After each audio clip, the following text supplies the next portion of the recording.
pano wangu Cheq man. Mgoma barze bajoza. Paka hii. Ndiri pamawani. Koche ifudi mgoma. Varukuya Cheq. Cheq. Dwanani? Cheq. Oh. Boys.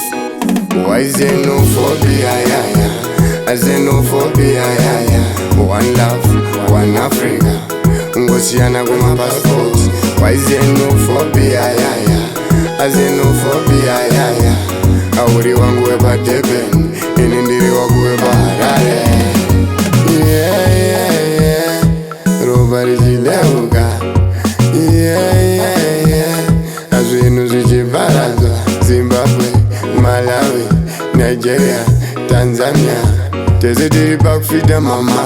Maktoyeta, maktoluta masin. And bending cars. Maktokangana wana mwari amuzi. Kuno wenyitina wati wapinze base. Munorerusa. Why xenophobia, xenophobia, one love, one Africa. Ngosiana kuma passport. Why xenophobia, xenophobia, Auri wangu weba Deben, inindiri wangu weba Harare. So better mshere, demi-minded paskiri yabo.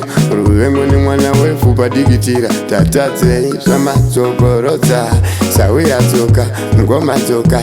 Sisi toka, vana wa masaiko. Because jikatakwa murikura. Dinozwa nani? Kana jikatakwa urikura. Ndotaura nani? Unazoitu kuchimweli. Boys. Xenophobia, xenophobia, one love, one Africa. Ngosiana kuma passport. Why xenophobia, xenophobia, Auri wangu weba Deben, inindiri wangu weba Harare.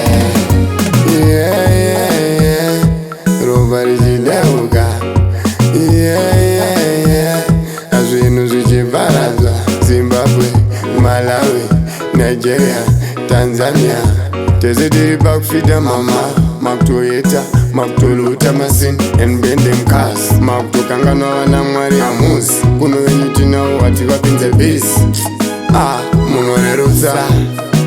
Why xenophobia, xenophobia, one love, one Africa.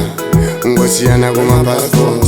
Why xenophobia, xenophobia, Auri wangu weba Deben, inindiri wangu weba Harare.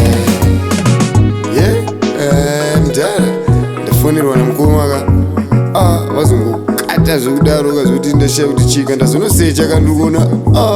Mawani ngane xenophobia mtara. But hey, boy.